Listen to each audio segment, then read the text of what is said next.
Bonjour, voici la cinquième et dernière partie de ces petites vidéos sur la crise économique liée au coronavirus. Alors aujourd'hui, et puis dans les sous-parties qui vont venir, parce que je ne pense pas que j'aurai le temps de tout traiter en une seule fois, dans cette cinquième partie en tout cas, on va parler essentiellement de monnaie, et puisque notre monnaie est européenne, on va parler beaucoup d'Europe.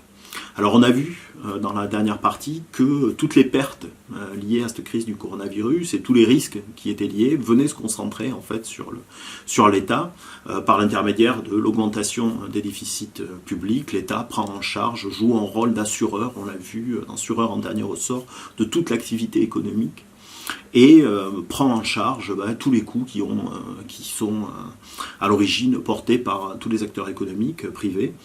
Et donc ça se traduit évidemment et va se traduire par une augmentation très très forte des déficits publics qui pose évidemment la question du financement. C'est une des premières questions qui a émergé dès le début du confinement, quand on a vu l'essentiel, le caractère très très important, disons, des coûts liés à cette crise. Tout le monde s'est posé la question, mais savoir qui c'est qui allait payer ça et comment on allait payer tout ça. Alors on a vu une première piste la dernière fois, qui est la piste de la fiscalité du patrimoine notamment, mais qui n'est pas seule. Il pourrait y avoir d'autres bases fiscales qui pourraient être mobilisées, que je n'ai pas forcément développé la dernière fois, mais vous trouverez plein de choses là-dessus. Et puis, à côté de cette ressource fiscale, que d'ailleurs ne veut pas activer aujourd'hui le gouvernement, et qui se refuse même à rétablir l'ISF, à côté de cette solution donc, fiscale, eh bien, il y a une autre solution de financement qui est celle de l'emprunt. C'est à ça qu'on va s'intéresser aujourd'hui, qui est celle de l'emprunt, c'est-à-dire que l'État, pour financer ses déficits, eh bien, va emprunter de l'argent. Donc, comment l'État s'endette, jusqu'à quand, on verra, il peut s'endetter, quelles sont les limites potentielles de cet endettement, et quels sont les risques qui sont associés en fait à ces dynamiques d'endettement très fortes des États européens dans les mois à venir. Alors, on verra qu'il y a deux risques essentiels que j'essaierai de traiter dans les vidéos qui viennent. Le premier risque, c'est un risque de court terme, c'est le risque d'explosion de la zone euro. C'est quelque chose qui est de plus en plus visible, disons, dans les agitations des gouvernements, les sommets européens qui se multiplient, un peu comme pendant la crise de la zone euro dans les années 2010-2012. On verra en fait que les raisons structurelles de fragilité de la zone euro n'ont pas été réglées suite à la crise, notamment liée à la Grèce, mais pas seulement. Et puis un risque de plus long terme, des risques de plus long terme liés à la création monétaire massive qui va avoir lieu, à n'en pas douter, pour financer ces dettes de pays européens, et pas seulement européens d'ailleurs, puisque ça sera le cas à peu près dans tous les grands pays du monde. Donc, quatre parties dans cette cinquième partie donc consacrée à ces questions monétaires, cinquième et dernière partie, où je le rappelle, c'est une partie qui est importante puisque c'est sur la monnaie réellement qu'on vont venir se concentrer en fait toutes les pertes, tous les risques liés à cette crise du coronavirus. On peut dire que c'est une crise qui va être payée par la monnaie. Et donc il faut essayer de comprendre comment ceci se fait et quelles questions ça pose. Donc je traiterai ça en quatre parties. Je vais d'abord commencer aujourd'hui par essayer de vous expliquer comment se financent les États, parce que c'est essentiel pour comprendre en fait ces dynamiques de dette et de surendettement, et de création monétaire également, on verra après. Ensuite, je ferai une deuxième partie sur l'euro en lui-même, la construction de l'euro, et je vous montrerai pourquoi, de l'avis assez unanime, des économistes là pour le coup, l'euro est une monnaie incomplète. D'accord, sans vouloir spoiler, parce que je vous expliquerai ça en détail, l'euro est essentiellement une monnaie incomplète parce que c'est une monnaie qui a été construite sans système de solidarité interne, c'est-à-dire sans ce qu'on appelle union de transfert ou budget commun en son sein.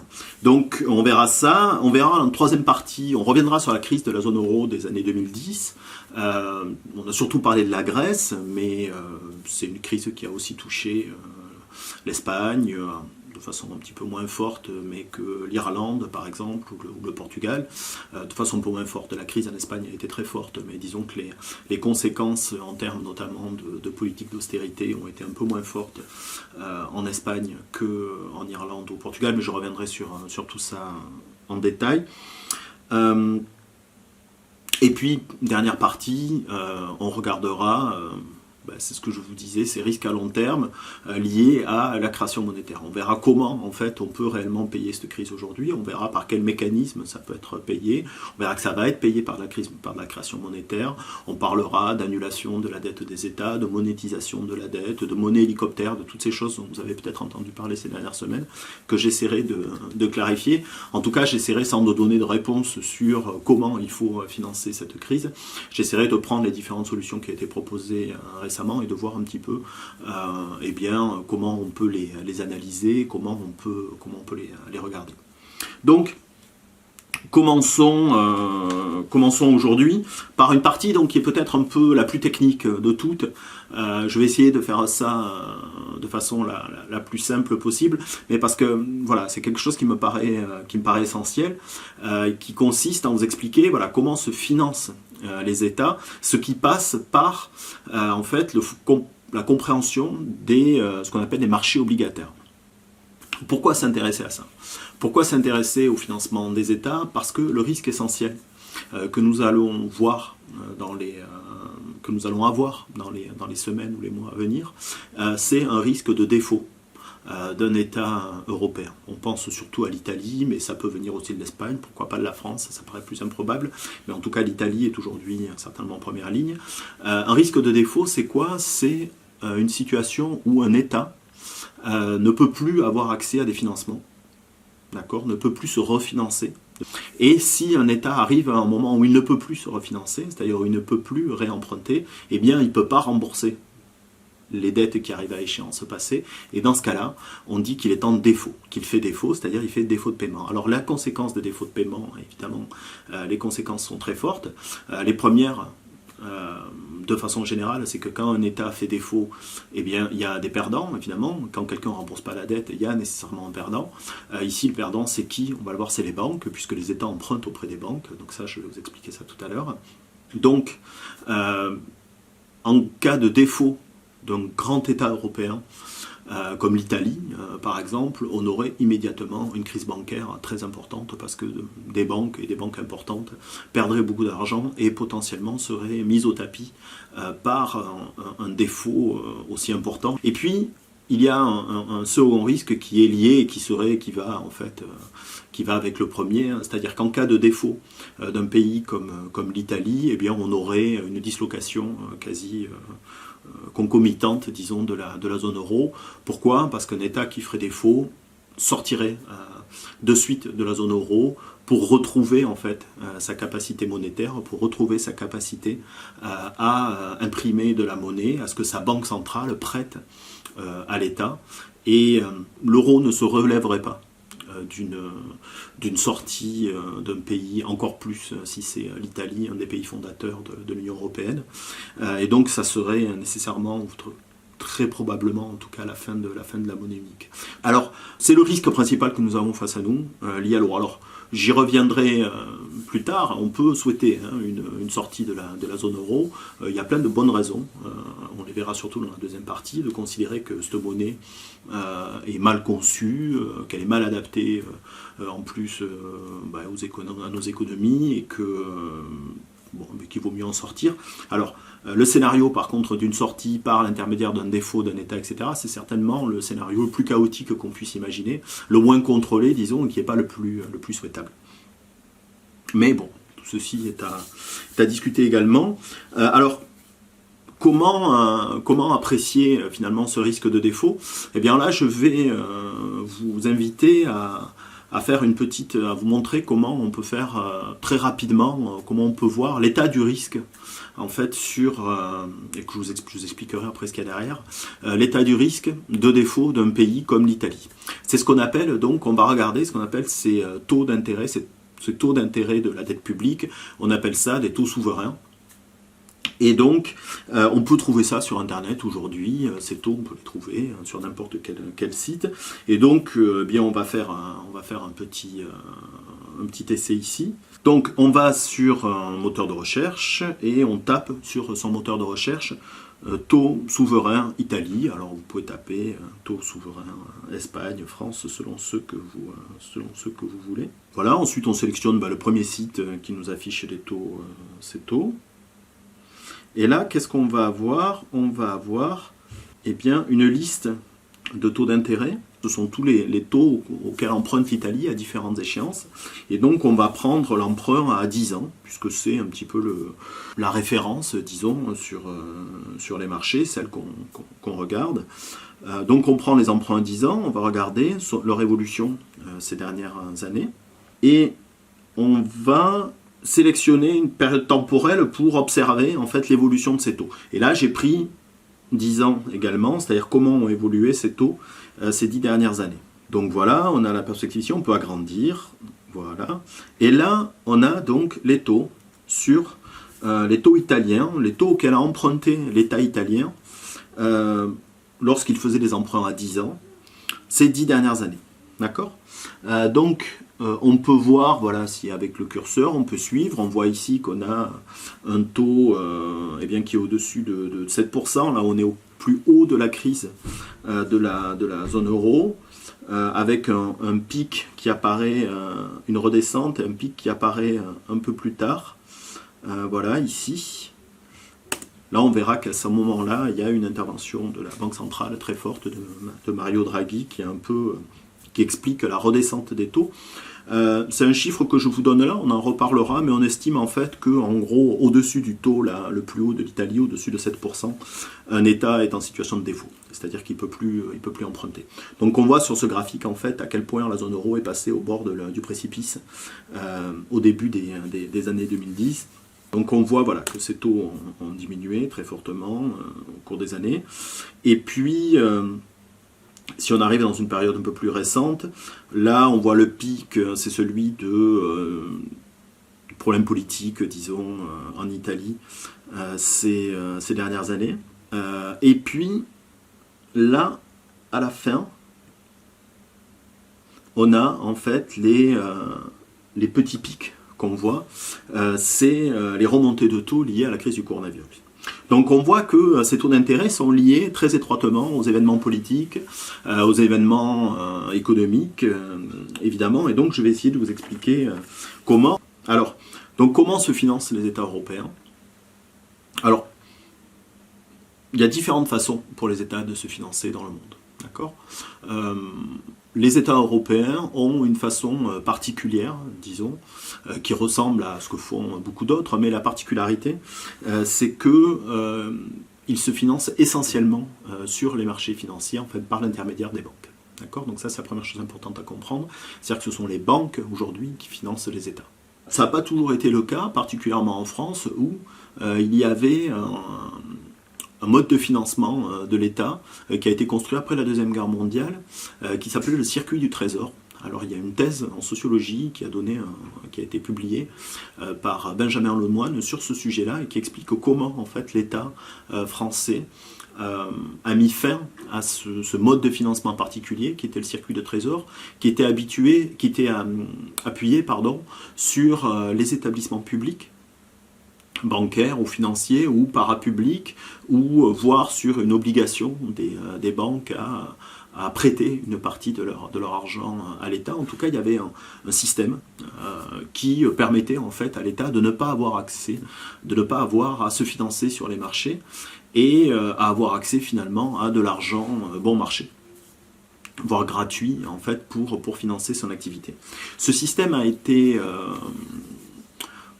détruit, remplacé dans les années 70 par les inspecteurs même des finances, par les agents du Trésor, les hauts fonctionnaires qui s'occupaient de ce système-là, avec plusieurs justifications liées notamment à la période d'inflation des années 70, mais des justifications qui en fait sont très très proches de ce qu'on a pu voir dans la partie, dans la troisième partie, la 3.2 je crois, sur Foucault et sur le néolibéralisme, où il nous explique que une des caractéristiques du néolibéralisme, c'est que, vis-à-vis de l'État, c'est que c'est un système qui consiste, une idéologie qui consiste à étendre les mécanismes de marché au fonctionnement même de l'État, à des secteurs de la société qui jusque-là n'étaient pas concurrentiels, n'étaient pas soumis à ces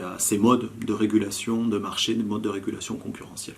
Mais là, typiquement, c'est ce qu'on a sur le financement des États. Jusque-là, les États ne se finançaient pas de cette manière-là, et pour des raisons d'efficacité, pour des raisons aussi de discipline, c'est clairement dit, c'est-à-dire que il faut que les États deviennent des emprunteurs classiques et qu'ils aient à s'imposer une discipline qui est la discipline qui est celle qui est imposée à un emprunteur par une banque et qu'ils ne peuvent pas être comme ça au-dessus du secteur bancaire. Et donc cette idée de discipliner les États est une des raisons très très fortes pour lesquelles en fait ce circuit du Trésor a été abandonné. Mais je vous invite à lire les travaux de Benjamin Lemoine qui a écrit des articles expliquant la thèse qu'il développe également dans son ouvrage. Donc depuis... Alors ça a commencé, donc le circuit Trésor a été démantelé dans les années 70, ça s'est surtout développé après, dans les années 80 jusqu'à les années 90, mais l'État français donc s'endette auprès des banques. Ça veut dire quoi? Ça veut dire que quand l'État a besoin d'argent, eh bien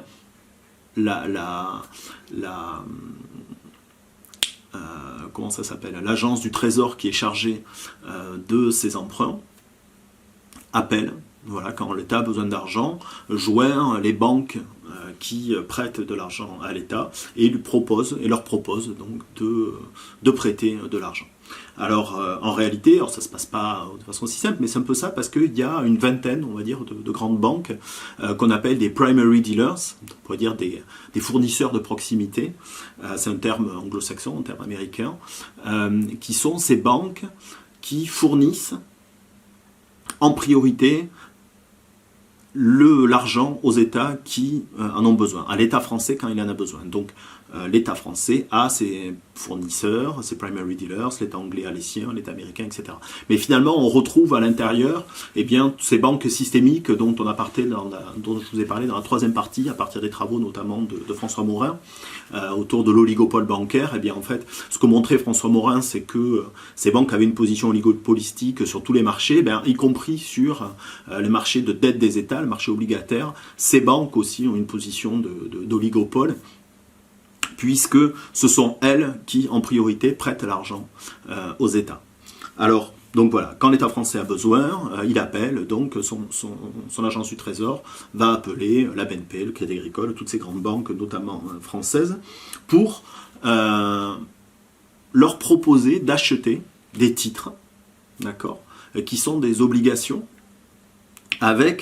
qui ont des caractéristiques particulières sur lesquelles je vais venir maintenant, avec un exemple, alors qui pour le coup n'est pas une obligation d'État, mais qui est une obligation alors des années 30 qui a été émise par une société de navigation, une compagnie française de navigation en vapeur qui s'appelait les Chargeurs Réunis. Et donc, voilà, on a une obligation, donc un emprunt qu'a fait cette entreprise sous forme obligataire en 1930. Et là, on a un peu toutes les caractéristiques. Alors évidemment, ce type de papier aujourd'hui n'existe plus. Ces obligations sont numérisées. Donc c'est pour ça que c'est intéressant. Là, on vient visualiser dessus toutes les caractéristiques en fait de ce titre. Donc c'est ce genre de choses qu'aimait l'État français. D'accord, avec ou au-dessus, on a trois caractéristiques. On a d'abord un montant. On voit ici en effet que l'obligation vaut 1000 francs. Ça veut dire que les chargeurs réunis vendent ce bout de papier, d'accord, 1000 francs à ceux qui veulent bien lui prêter de l'argent. 1000 francs qu'ils devraient rembourser. Et là, on tombe sur la deuxième caractéristique qui est l'échéance. Ici, on a une échéance de 27 ans. Donc ça veut dire que les chargeurs réunis devaient s'engager à rembourser ces 1000 francs 27 ans après. D'accord, je vous disais, on est sur des emprunts à long terme, voire très long terme. Mais évidemment, ceci n'est pas gratuit. Il devait payer un intérêt. Cet intérêt, il est marqué ici, obligation de 1000 francs, 4,5% au porteur. D'accord ? Alors ça veut dire quoi ? Ça veut dire que tous les ans, d'accord, le porteur de cette obligation, parce qu'on va le voir, c'est pas forcément l'acheteur initial, d'accord, celui qui porte cette obligation, eh bien, touchera par an 4,5% de 1000 francs, c'est-à-dire 45 francs. D'accord ? Donc le rendement de cette obligation, c'est 45 francs. D'accord? 45 francs qui sont payés sous forme de coupons. Alors c'est ce qu'on voit en bas, et c'est pour ça que je vous ai mis en fait pour visualiser cette idée de coupon, qu'on voit en dessous, là, vous voyez 54, 53, 52. Alors pourquoi il y en a 54? Parce qu'en fait ces coupons étaient payés 2 fois par an. Tous les 6 mois, donc il y avait 22,50 qui étaient, 22 francs 50 pardon, qui étaient payés au mois d'avril et 22 francs 50 qui étaient payés au mois d'octobre au porteur de l'obligation. Et on lui payait le coupon, c'est-à-dire que c'est pour ça. Alors c'est un terme, on va la voir qui est resté, le coupon. La personne qui détenait cette obligation allait à la banque, à la poste, je ne sais pas trop où ceci était fait, mais on lui découpait le coupon, et puis on lui payait en échange les 22,50 € qui lui étaient dus par la société, les chargeurs réunis. D'accord? Donc une obligation, c'est une échéance, ici 27 ans, c'est un montant, 1000 €, et c'est un intérêt qui est payé par l'intermédiaire d'un coupon. Alors et ça c'est extrêmement important, et c'est ça qui fait la caractéristique très forte et intéressante des obligations, c'est que le coupon est fixe. D'accord? Le coupon est fixe. Ça veut dire que celui qui aura cette obligation, quelle que soit derrière la valeur de l'obligation, quelles que soient les circonstances, aura toujours non pas 4,5% de la valeur des obligations, parce qu'on va voir qu'elle va pouvoir bouger celle-ci, mais il aura 45 francs par an. D'accord? 45 francs par an. Alors, et on va voir que ces 45 francs vont pouvoir représenter finalement un pourcentage plus important de l'obligation. Je m'explique. Les obligations, telles que celles-ci, peuvent être revendues par leur détenteur.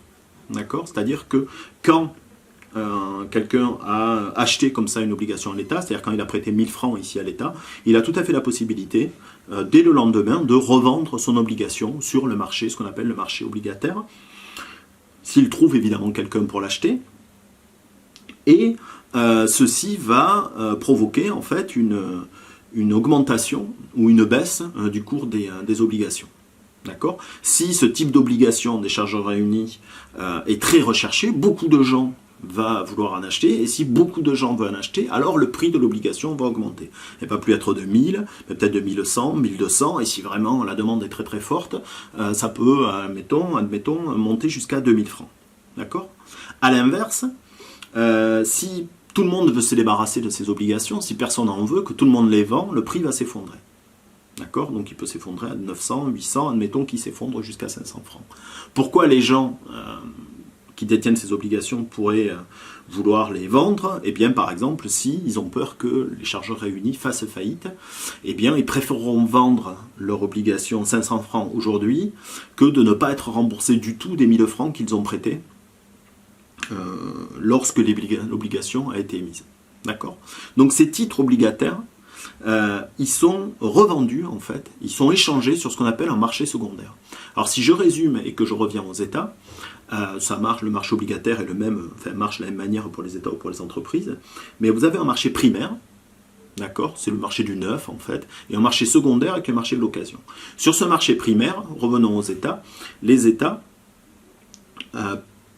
vendent leurs obligations aux grandes banques. D'accord? Cette vingtaine de grandes banques pour l'État français. Les banques, une fois qu'elles ont acheté l'obligation, eh bien, dès le lendemain, peuvent la revendre. D'accord? Sur ce qu'on appelle le marché secondaire.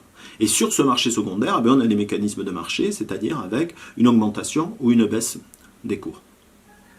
Donc, revenons à notre obligation des chargeurs réunis. Admettons que le cours des chargeurs réunis, de l'obligation des chargeurs réunis augmente très fortement, que ça soit une entreprise qui est très demandée et que la valeur de l'obligation monte à 2000 francs. D'accord? Ce qui est énorme par rapport à sa valeur initiale, c'est-à-dire que c'est doublé. D'accord? C'est-à-dire que la personne qui achèterait au final cette obligation, l'achèterait 2000 francs. D'accord? Quel serait le rendement pour elle de cette obligation? C'est-à-dire qu'est-ce qui lui rapporterait cette obligation? Eh bien, elle lui rapporterait le coupon. Je vous ai dit que le coupon était fixe et le coupon il est à 45 francs. D'accord? Donc cette personne qui détiendrait cette obligation l'aurait payé 2000 francs et gagnerait 45 francs par an. Ça veut dire que le taux d'intérêt, le rendement pour elle de cette obligation, il serait plus de 4,5. D'accord? 4,5 c'était 45 sur 1000, mais il serait de la moitié, c'est-à-dire 45 sur 2000. Donc de 2,25%. C'est-à-dire que le taux d'intérêt, le rendement pour la personne qui l'achète à 2000, va être beaucoup plus bas, il va être à 2,25. A l'inverse, si quelqu'un rachète cette obligation alors que son prix s'est effondré, qu'il a chuté, mettons, à 500 francs, eh bien, il va aussi toucher 45 francs. D'accord ? Ce coupon est fixe, il pourra venir avec son obligation se faire payer son coupon et il touchera 45 francs. Or, lui aura payé l'obligation, non pas 1000 ou 2000, mais 500 francs. Ça veut dire quoi ? Ça veut dire que pour 500 francs d'investi, il aura 45 francs de rendement.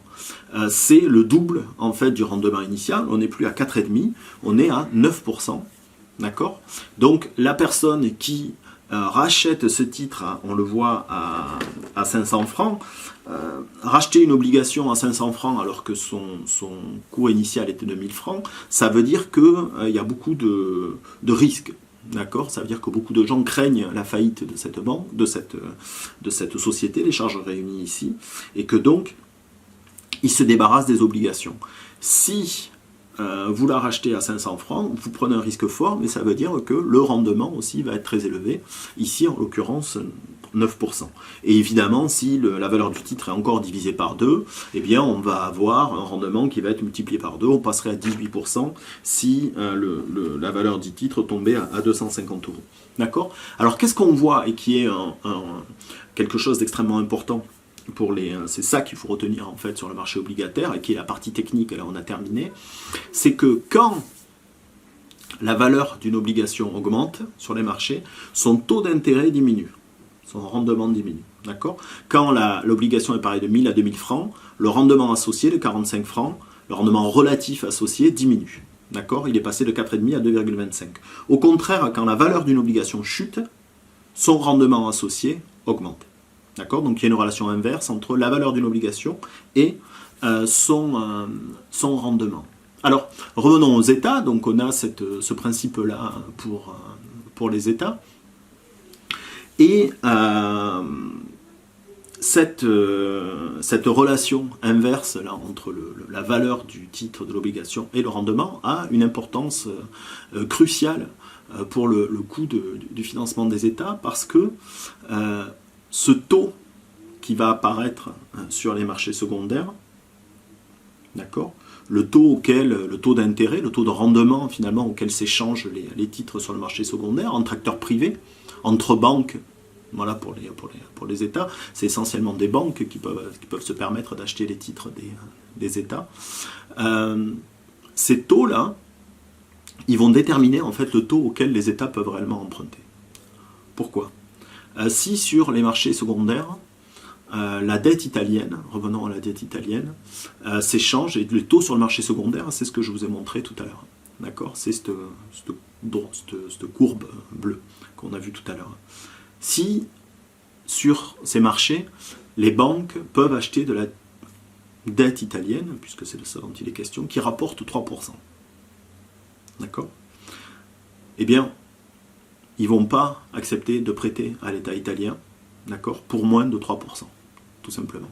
Si sur les marchés secondaires, ils peuvent gagner 5%, eh bien, ils ne vont pas prêter à l'État italien à moins de 5%. Le minimum auquel pourra emprunter l'État italien, ça sera 5%.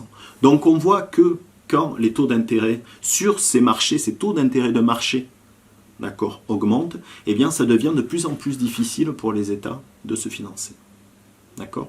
Parce que ces taux, je le répète, sur le marché secondaire viennent déterminer en fait les taux auxquels empruntent les États. D'accord ? Ça c'est extrêmement important, j'espère que vous avez compris. Alors je répète rapidement, on va prendre l'exemple d'un État, mettons de l'État italien. Si l'État italien, mettons, admet une dette, une dette sur le marché obligataire, marché primaire obligataire, qui va être acheté par les banques, qu'il l'émet, admettons, à 3%, d'accord, que les banques jugent que l'État italien est très en danger, qu'il risque de ne pas pouvoir rembourser ses dettes. Et qu'est-ce que vont faire ces banques ? Elles vont se débarrasser massivement de ces obligations sur le marché secondaire. Elles vont vendre ces obligations en disant « Ouh là là, je préfère m'en débarrasser parce que l'État italien risque de ne pas rembourser ».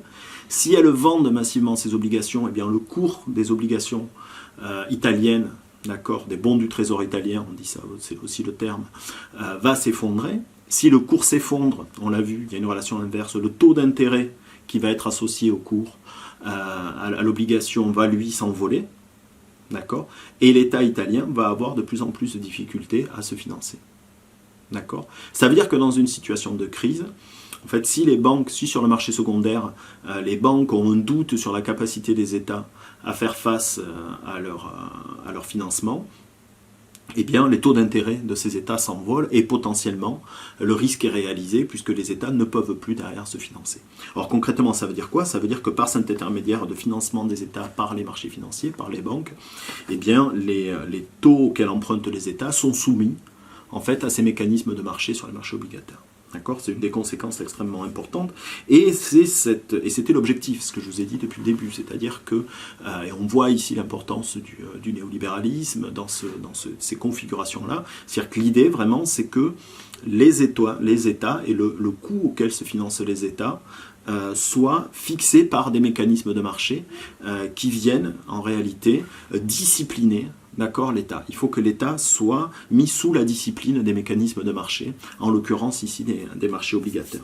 Alors, pour venir illustrer de façon peut-être plus concrète, bien que j'espère que vous avez compris ces mécanismes, ces modifications de taux, voilà un graphique qui est tiré donc du mensuel Alternative économique qui montre tout simplement la crise de la zone euro, d'accord, dans les années 2010. Vous voyez ces taux là, c'est les taux des emprunts à 10 ans, c'est celui que je vous ai montré tout à l'heure pour l'Italie, sauf que là on les a pour tous les États, Grèce, Irlande, Portugal, Italie, Espagne, enfin pour les principaux États, et puis en dessous France, Allemagne. Et alors, qu'est-ce qu'on voit ici? Je vous disais tout à l'heure que au-delà de 6-7%, en fait, un État ne peut plus se financer. D'accord, il ne peut plus se financer parce qu'on estime que le taux d'emprunt est trop élevé et qu'il va rentrer dans des dynamiques de surendettement. Il va y avoir un effet boule de neige, disons, de la dette qui aboutira à ce que de toute façon l'État ne puisse pas rembourser. Donc voilà, on considère qu'au-delà de 7%, en tout cas dans ces eaux-là, un État ne peut plus emprunter.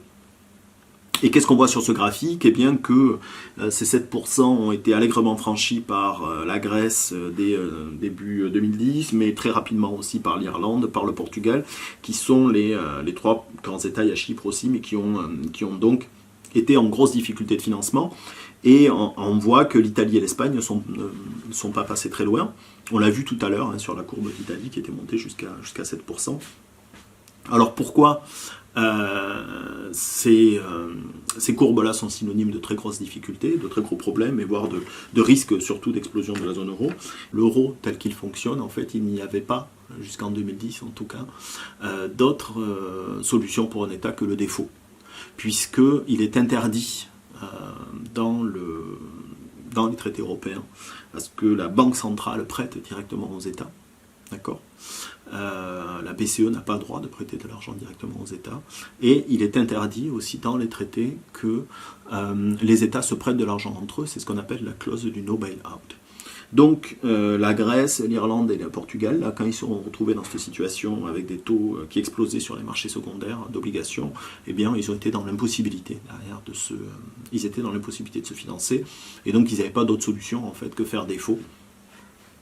Alors ils n'ont pas fait défaut, on verra dans une prochaine partie comment la zone euro s'en est sortie, mais on comprend là en fait sur ce graphique seulement les tensions qu'il y a eu et la crise très forte sur la zone euro qu'il y a eu au début des années 2010. Pendant 2-3 ans, la zone euro a été en danger de mort, et on retrouve en fait ces mécanismes de crise, on les retrouve aujourd'hui.